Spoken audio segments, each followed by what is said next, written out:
When you put the truck in reverse, a green light will appear on the control box. When an object is detected in the path of the truck, the sensor will trigger the brakes and you will see the yellow warning light and the control box will emit a tone.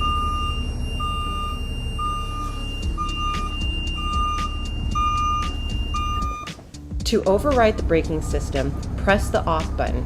You will hear an intermittent tone and the red auto brake light will appear on the control box. When an object is detected, you will hear a solid tone and see a yellow warning light.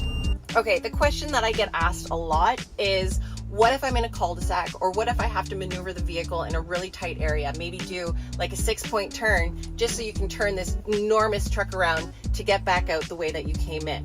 Well, here's what I want to say about that. As soon as you press the R button, you're responsible. If you need to get close to an object, you're going to get into a bit of a rhythm and you might have to do R, off, reverse.